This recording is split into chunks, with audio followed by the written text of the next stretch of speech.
हाँ, तो फिर से आप सभी लोगों का डीजी एजुकेशन में स्वागत है। हम राजस्थान के कल्चर की बात कर रहे थे। राजस्थान के कल्चर में राजस्थान के लोक देवता और लोक देवियों की अपन ने बात कर ली थी। एक बार मैं वापस आप सब लोगों को लोक देवियों के बारे में बता देता हूँ। इधर पश्चिमी राजस्थान में सबसे पहले करणी माता की बात की थी, फिर जोधपुर में कुछ देवियाँ जैसे नागनची माता, चामुंडा माता, आई माता, सचियाज माता, इन के बारे में बात की थी। फिर मैं पूर्वी राजस्थान में आऊँ जयपुर में, तो जयपुर में जंगवाई माता, शीला देवी, शीतला माता या नकटी माता, ज्वाला माता, इनकी बात की थी। मैं वापस आप लोगों को एक बात बता देता हूँ कि आरपीएससी कभी भी इधर माताओं के नाम दे दे, इधर उनके जो लोक देवता हैं या मतलब जो उनके पूजने वाले हैं या कुछ जातियाँ हैं उनका नाम दे दे, और कभी भी मिल वाले तो आप लोगों को वो जातियाँ और उनकी लोक देवियाँ क्या होनी चाहिए, याद होनी चाहिए। थोड़ी लोक देवियाँ ज़्यादा हैं लेकिन याद तो करनी ही पड़ेंगी, ठीक है। फिर थोड़ा नीचे आए अपन तो सवाई माधोपुर में चौथ माता है। कौन सी माता? चौथ माता, जो कौन सी जाति की कुल देवी है? कंजर जाति की कुल देवी है। कोटा में बदाना माता की बात की थी, बारा में ब्राह्मणी माता की बात की थी। जो राजस्थान की एकमात्र लोक देवी है जिनकी क्या होती है, खंडित मूर्ति या पीठ की पूजा। बताओ मेरे को आप लोग, तो पहले तो मैं बता देता हूँ फिर आप बताना। पीठ की पूजा होती है। राजस्थान की दो ही देवियाँ ऐसी हैं जो यूनिक है। एक तो जिनकी पीठ की पूजा होती है वो तो कौन है? ब्राह्मणी माता। और एक ऐसी देवी जिनकी खंडित मूर्ति की पूजा होती है वो कौन है? शीतला माता, जो कहाँ पर है? अपने जयपुर में, शीला की डूंगरी चाकसू में, जहाँ पर गधों का मेला लगता है। दोनों ही जगह। आगे बात समझ में। फिर आगे चले तो अपन नीचे उदयपुर में कुछ माताओं की बात की थी, फिर बाद में जालोर में सुंडा माता की बात की थी, पाली में सुगाली माता की बात की थी, जैसलमेर में 2-3 माता थी, स्वांग्या माता, हावड़ा माता, तन्नौट माता की अपन ने बात की थी, ठीक है। तो ये पूरे अपने लोक देवता और लोक देवियाँ समाप्त हो गए। इनके जल्द ही आप लोगों को क्वेश्चन आंसर यहाँ पर करवाए जाएंगे। जब तक आप लोग इनके जो भी मैंने लिखा है आप लोग वो याद कर लें। अब अपन अगले नए चैप्टर की तरफ बढ़ते हैं। तो ये हमारा डीजी एजुकेशन का चैनल है, a new era of digital learning. आप लोग इसे सब्सक्राइब करें। जो हमारा आज का टॉपिक है वो है संत एवं संप्रदाय। क्या? संत एवं संप्रदाय।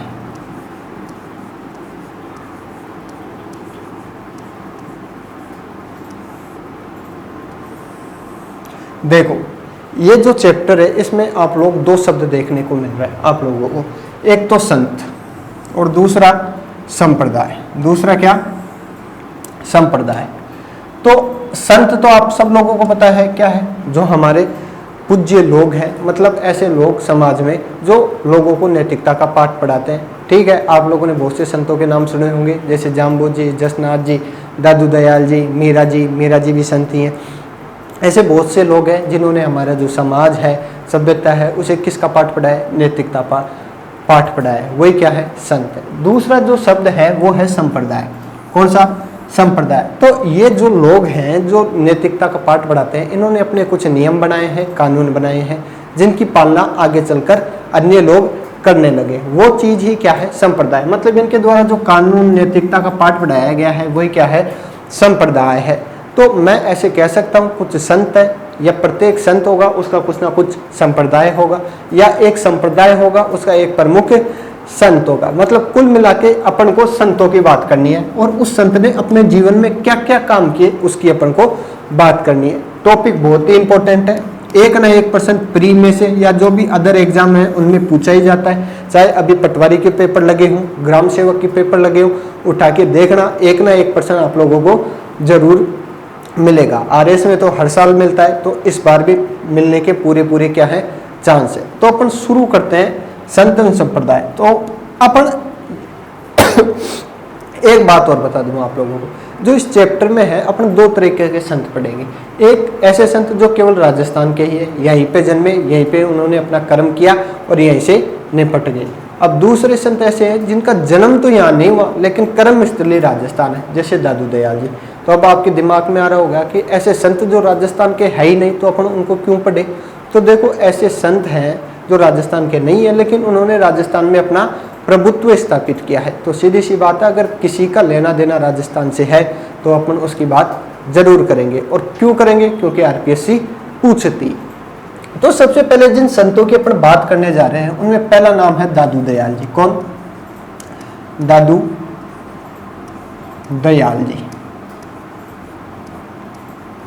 नाम में दयाल जी आ रहा है, सोच सकते हो आप। देखो संतों के बारे में एक कहावत है, सादा जीवन उच्च विचार। क्या? सादा जीवन उच्च विचार। संत वही है जो सादा जीवन जीता है और उच्च विचार रखता है, आम जनता के परे हैं सब बातें। तो सबसे पहले मैं दादू दयाल जी की बात करूं तो मैंने कहा कि प्रत्येक संत होगा उसका कोई ना कोई संप्रदाय होगा, मतलब उसने अपने कुछ नैतिकता या कानून वगैरह जो भी बनाए होंगे वो संप्रदाय में आते हैं। तो इनका जो संप्रदाय है उसे दादू संप्रदाय के नाम से जाना जाता है। कौन सा संप्रदाय? दादू संप्रदाय। तो प्रश्न पूछ ले, दादू संप्रदाय किस से संबंधित है? तो रटने की जरूरत है नहीं, संप्रदाय के आगे दादू लिखा हुआ है, मतलब ये संप्रदाय दादू दयाल जी से संबंधित है। अगला प्रश्न, ये जो इन संप्रदाय है इसकी प्रमुख पीठ कहाँ पर है? तो एक अपने जयपुर में स्थान है नरेना। कौन सा? नरेना, या इसे कई बार नारायणा के नाम से भी जाना जाता है। ये कहाँ पर है? अपने जयपुर में। ये प्रश्न अभी कहीं कोई एग्जाम में आया था, मेरे को याद नहीं है, लेकिन फिर भी इम्पोर्टेंट है कि जो दादू संप्रदाय है वो उसका स्थान कहाँ पर है? नरेना या नारायणा। ये कहाँ पर है? जयपुर में। अब दादू दयाल जी की कुछ पर्सनल बातें करते हैं, जैसे इनका जन्म। इनका जन्म कहाँ हुआ? अहमदाबाद में। कहाँ पर? अहमदाबाद में। अहमदाबाद कहाँ है? गुजरात में। तो ये इंपॉर्टेंट बात है। पहले संत ही अपन वो पढ़ रहे हैं जो राजस्थान में जिनका जन्म नहीं हुआ, जिनका नाम क्या है? दादू दयाल जी। जन्म कहाँ हुआ है? अहमदाबाद में। बहुत ज़्यादा इंपॉर्टेंट बात है। कहाँ पर? अहमदाबाद में। और इनका जो पालन पोषण है, क्या? पालन पोषण वो एक महाराज जी हैं, लोधीराम महाराज जी, उन्होंने किया। लोधीराम महाराज जी, लोधीराम महाराज जी ने इनका क्या किया? पालन पोषण किया। फिर इन्हें जो शिक्षा देने का काम किया, मतलब इनके गुरु, उनका नाम था बुडवन महाराज। कौन सा महाराज? बुडवन महाराज। कई बार इन्हें ब्रह्मानंद जी के नाम से भी जाना जाता है, तो दोनों नाम याद रख लेना। ये कुछ बातें हुई। सबसे पहले संप्रदाय कौन सा? दादू संप्रदाय। पीठ का है? नरेना या नारायणा में। कहां पर है? जयपुर में। जन्म कहाँ हुआ? अहमदाबाद में। पालन पोषण किसने किया? लोधीराम महाराज। गुरु का नाम क्या है? बुडवन महाराज या ब्रह्मानंद जी। देखो, जैसे जो दादू दयाल जी हैं इनकी शिक्षा पूरी होती है, शिक्षा पूरी करने के बाद में सीधी सी बात है, जैसे आपने शिक्षा पूरी की, शिक्षा पूरी करने के बाद में आप जॉब लगे तो फील्ड में जाओगे। वैसे दादू दयाल जी ने अपनी शिक्षा पूरी की और अपना जो बैग है उसको उठा के कहाँ गए? फील्ड में आ गए। तो कहा जाता है कि दादू दयाल जी है वो अहमदाबाद से निकल के अपने नागौर आए,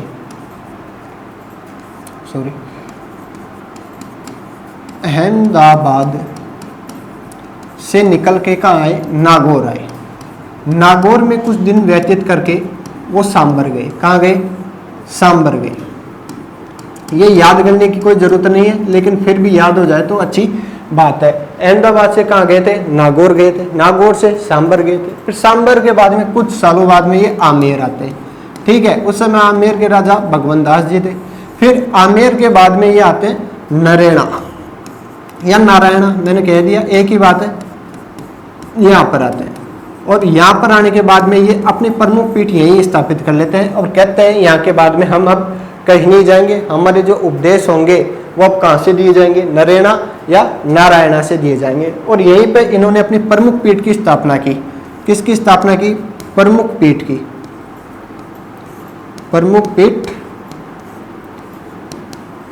स्थापित की। आगे बात समझ में। ये दादू दयाल जी का सफर रहा राजस्थान में। अहमदाबाद से नागौर, नागौर से सांबर, सांबर से आमेर, आमेर से नरेना या नारायणा में। यहाँ पर आके इन्होंने अपनी प्रमुख पीठ स्थापित की और कहा कि अब से हमारे जो उपदेश होंगे वो कहाँ से दिए जाएंगे?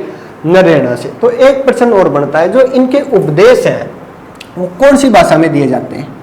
क्या उपदेश? तो अब सीधी सी बात है, अब देखो जैसे कोई राजस्थान का व्यक्ति है वो महाराष्ट्र जाएगा। जैसे मान लो मेरा कोई दोस्त है, जैसे विश्नोई, हनुमान राम विश्नोई था, वो गया महाराष्ट्र। ज़्यादा से ज़्यादा उसको 6-7 महीने हुए होंगे और वो वहाँ की भाषा सीख गया और वहाँ के लोगों से वैसी बात करने लग गया। जैसे अब दादू जी गुजरात के थे तो सीधी सी बात है उन्हें गुजराती आती थी, लेकिन राजस्थान में उन्होंने जैसे जिसे समय बीता राजस्थानी सीखी। फिर लास्ट में कहा है नरेना, तो नरेना कहाँ पे आता है? जयपुर में। जयपुर की जो लोकल भाषा है कौन सी? ढूंढाड़ी। तो यहाँ के लोगों को अगर अपनी बात समझानी है तो कौन सी भाषा बात करनी होगी? ढूंढाड़ी। जैसे किसी अंग्रेज से बात करनी है तो आपको कौन सी भाषा का यूज करना पड़ेगा? अंग्रेजी। किसी भारतीय को समझाना है तो हिंदी, अगर जयपुर वासियों को समझाना है तो ढूंढाड़ी। जैसे जयपुर की जो भाषा है उसमें पीछे छह लगता है, जैसे कठे छारियो छह, काई कर रहे हो छह, तन कोई मिलियो कौन मिलियो, ठीक है। ये सब कहाँ की भाषा है? जयपुर की भाषा है। तो जयपुर की भाषा को क्या कहा जाता है? ढूंढाड़ी। जो ये उपदेश देते थे वो कौन सी भाषा में देते थे? ढूंढाड़ी भाषा में देते थे। तो कई बार आरपीएससी प्रश्न पूछ ले कि जो दादू दयाल जी है वो नरेना या नारायणा में कौन सी भाषा में उपदेश देते थे? ढूंढाड़ी भाषा में। कौन सी भाषा में? ढूंढाड़ी भाषा में। फिर अगली बात, जब ये उपदेश देते थे तो सीधी सी बात है सभा लगेगी, मतलब सत्संग स्थल लगेगा।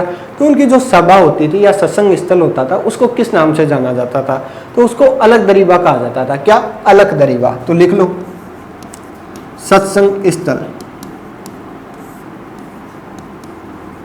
क्या कहा जाता था? अलख दरीबा।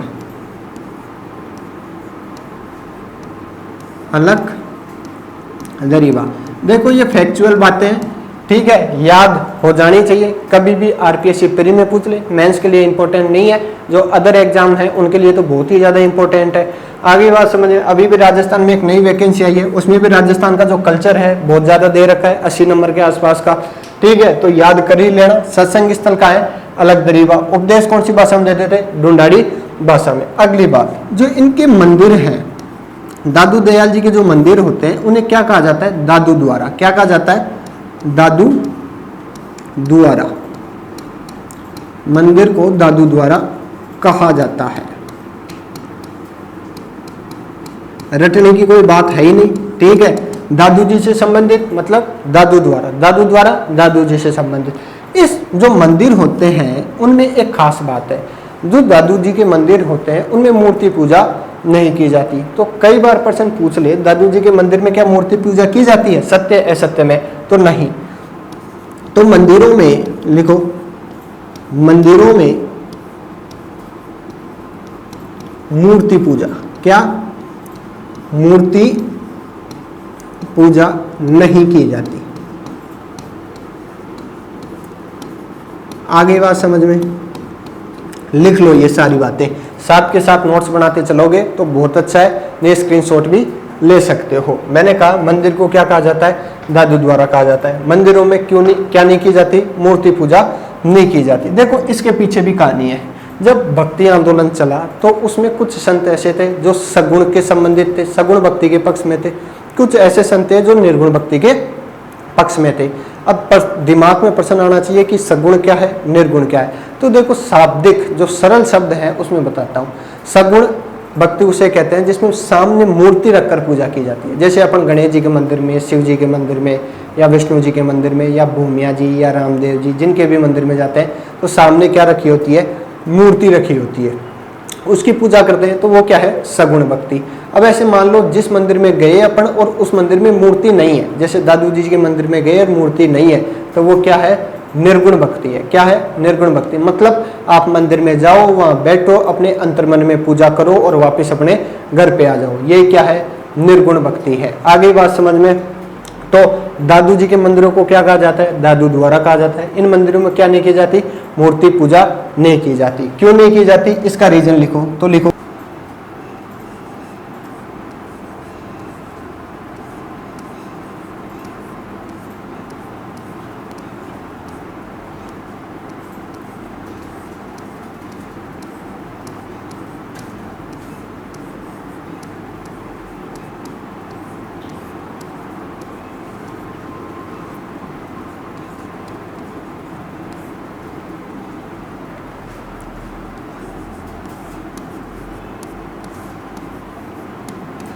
दादू जी ने निर्गुण भक्ति पर क्या किया था?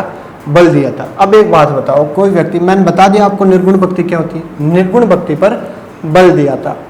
अपने पूरे भारत में या राजस्थान में बहुत से ऐसे संत हैं जिन्होंने निर्गुण भक्ति पर क्या दिया था, बल दिया था। लेकिन कुछ संत हैं जो बहुत ज़्यादा प्रसिद्ध हुए थे। जैसे पूरे भारत की बात करें तो कबीरदास जी, अपने राजस्थान की बात करें तो दादू दयाल जी। इसी कारण जो अपने दादू दयाल जी हैं उन्हें राजस्थान का क्या कहा जाता है, कबीर भी कहा जाता है। तो ये बात भी लिख लो। इस कारण दादू जी को राजस्थान का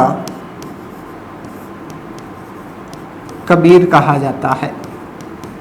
क्या कहा जाता है, कबीर कहा जाता है। देखो 3-4 बात हो गई मेरे हिसाब से, अगर 1-2 बार आप फेरोगे तो आप लोगों को याद हो जाएंगे। थोड़ा बड़ा टॉपिक है लेकिन याद करना अपनी जिम्मेदारी है। क्यों? क्योंकि एग्जाम में पूछा जाएगा। मैंने कहा दादू जी ने कौन सी भक्ति पर बल दिया, निर्गुण भक्ति, ऐसी भक्ति जिसमें मूर्ति पूजा नहीं की जाती। इसी कारण दादू जी को राजस्थान का क्या कहा जाता है, कबीर कहा जाता है। एक बार वापस पूरा रिवीजन कर लेते हैं पीछे से, ताकि आपको साथ के साथ क्या हो जाए, याद हो जाए। दादू दयाल जी, जो दादू दयाल जी का जो संप्रदाय है उसे क्या कहा जाता है, दादू संप्रदाय कहा जाता है। पीठ का है, नरेना या नारायणा में है। जन्म का हुआ अहमदाबाद में। पालन पोषण किसने किया, लोधीराम महाराज ने किया। गुरु का नाम क्या है, बुडवन महाराज, या कई बार ब्रह्मानंद जी के नाम से भी जाना जाता है। ये पूरी उनकी यात्रा है। आपको याद हो जाए तो अच्छी बात है, नहीं कोई दिक्कत वाली बात है नहीं। फिर उपदेश ढूंढाड़ी भाषा में देते थे। सत्संग स्थल क्या कहा जाता है, अलग दरीबा कहा जाता है। मंदिर क्या, दादू द्वारा कहा जाता है, जिसमें किसकी पूजा नहीं की जाती, मूर्ति की पूजा नहीं की जाती। इसके पीछे भी कारण क्या है कि दादू जी ने कौन सी भक्ति पर बल दिया था, निर्गुण भक्ति पर बल दिया था। और जब निर्गुण भक्ति पर दादू जी ने बल दिया, इसी कारण इन्हें क्या कहा गया, राजस्थान का कबीर। ध्यान रखना, प्रश्न पूछा जा सकता है, राजस्थान का कबीर किसे कहा जाता है, दादू दयाल जी को। अब आगे बढ़ते हैं अपन। अब लिखो इनकी पुस्तकें। जो दादू दयाल जी हैं इनकी कुछ पुस्तकें हैं, तो प्रश्न पूछ ले कभी भी तो लिखो। पहली पुस्तक दादू जीरा दोहा। पहली पुस्तक का नाम क्या है, दादू जीरा दोहा। दूसरी पुस्तक लिखो दादू जीरी वाणी। दादू जीरी वाणी। ध्यान रखना दोनों ही पुस्तकें बहुत ज्यादा इंपॉर्टेंट है, स्टार मार्क लगा लेना। पहली पुस्तक है दादू जीरा दोहा, दूसरी पुस्तक है दादू जीरी वाणी। साथ के साथ लिखते जाओ, आगे बढ़ते जाओ। अब आगे चले, देखो अपने आपने एक नाम सुना होगा अकबर। क्या, अकबर। मध्यकालीन जो इतिहास आएगा अपना, उसमें अपन अकबर की बात करेंगे। आप लोगों को अकबर के बारे में एक बात पता है, जो ये अकबर है ये नए नए नवाचार करता था। तो इसके नवाचारों में एक नवाचार ये भी शामिल था कि भारत के जितने भी संत हैं उन सभी संतों को ये बुलाता, अपनी बातें रखता, उनसे अपनी बातें पूछता था। ठीक है, मतलब धार्मिक सम्मेलन आयोजित करता था। सीधी सी बात है, राजस्थान के जो संत होंगे उनको भी न्योता दिया गया था। लेकिन राजस्थान से एकमात्र संत दादू दयाल जी थे जो अकबर द्वारा आयोजित धार्मिक सम्मेलन में क्या लिया था, भाग लिया था। तो प्रश्न पूछ ले कि अकबर द्वारा आयोजित धार्मिक सम्मेलन में राजस्थान के किस संत ने भाग लिया था, तो वो कौन है, दादू दयाल जी। तो इसके बारे में थोड़ा सा लिखो। अकबर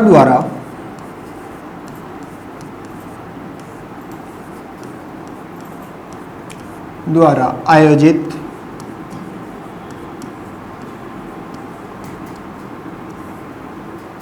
धार्मिक सम्मेलन में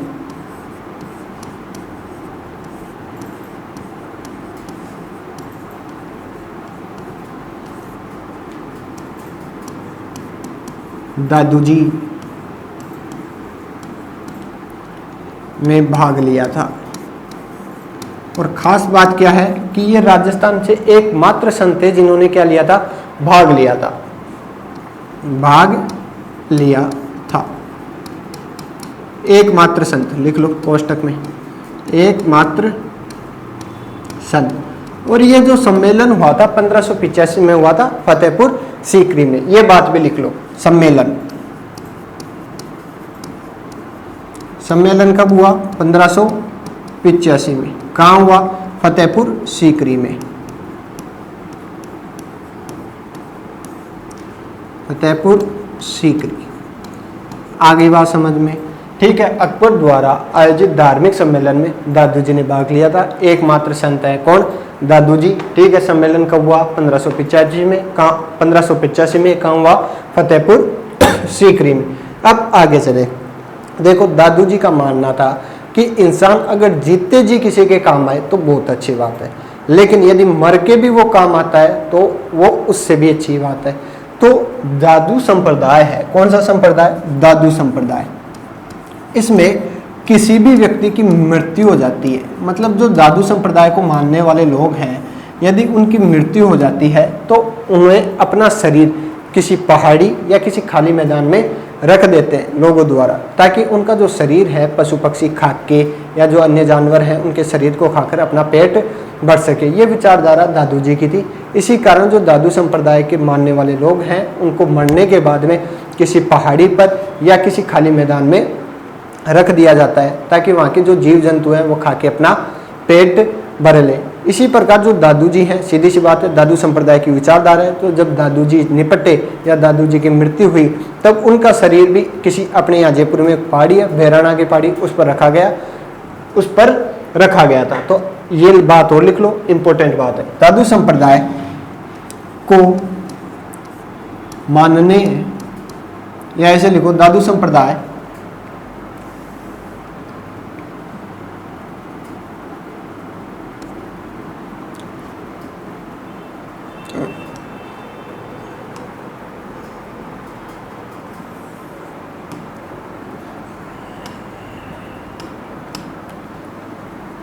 दादू संप्रदाय में शव को न तो जलाया जाता है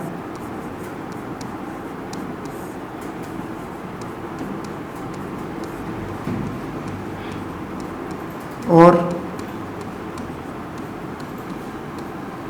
न ही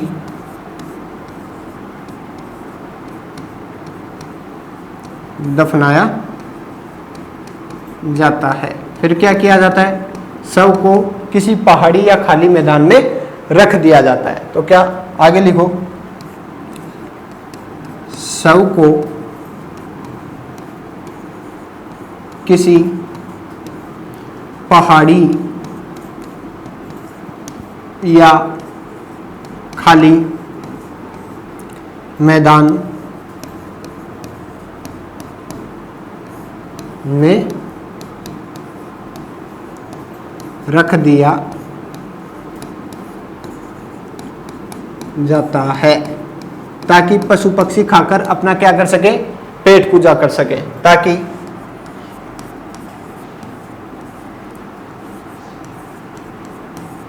पशु पक्षी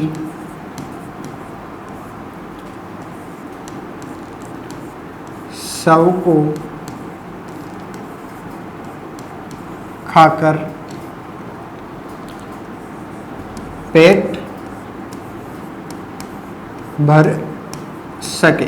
आगे बात समझ में, देखो ये बात सोचने में थोड़ी सी अजीब सी लग रही है कि कोई मर जाए और उसका शरीर अपन किसी पहाड़ी पर या किसी खाली मैदान में रख दे और फिर वहाँ पे कोई गिद्ध या कोई कुत्ता या फिर कोई अन्य जानवर आकर उस शरीर को नोचे खाए। लेकिन मैंने कहा कि संतों की जो विचार हैं वो बहुत अलग लेवल के होते हैं। आम इंसान के जो आम इंसान है उनके विचारों को आप समझ नहीं सकते। तो सीधी सी बात है, जो दादू दयाल जी का जो विचार था, कहता था कि जो आम इंसान है, ठीक है, अगर जीते जी किसी के काम आए तो वो तो बहुत अच्छी बात है। मरने के बाद में भी यदि वो किसी के काम आ रहा है तो इससे अच्छी बात क्या हो सकती है। तो दादू संप्रदाय में मरने के बाद में, ठीक है, उनके शव को किसी पहाड़ी या खाली मैदान में रख दिया जाता है, ताकि वहाँ के जो पशु पक्षी हैं वो उसे खाकर अपना क्या कर सके? पेट भर सके। ये कुछ इंपॉर्टेंट बातें हैं किन के बारे में? दादू दयाल जी के बारे में। अब देखो दादू दयाल जी के बारे में अपन ने इतनी सारी बात की, कुछ बातें और बच जाती है। किन के बारे में? दादू दयाल जी के बारे में। जैसे इनके जो पंथ है, कुछ अन्य शाखाएं हैं उनके बारे में, या फिर इनके शिष्यों के बारे में, ठीक है, ये कुछ बातें और हैं। या इनका समाज में योगदान, आर्य मेंस के हिसाब से बात करें तो उसकी बात तो अपन थोड़ी कम ही करेंगे। तो अब इनकी शाखाओं की या इनके शिष्यों की बात करेंगे, वो अपन कल करेंगे। थोड़ा बड़ा टॉपिक है, हैवी टॉपिक है, धीरे धीरे याद करते जाना। मेरा मानना है कि एक दो बार आप लिख लोगे, याद कर लोगे तो आराम से काम बन जाएगा। ठीक है, और कोई भी चीज़ समझ में नहीं आ रही तो लिख के भेज देना, मैं आप लोगों को कल वापस आके बता दूंगा। Thank you.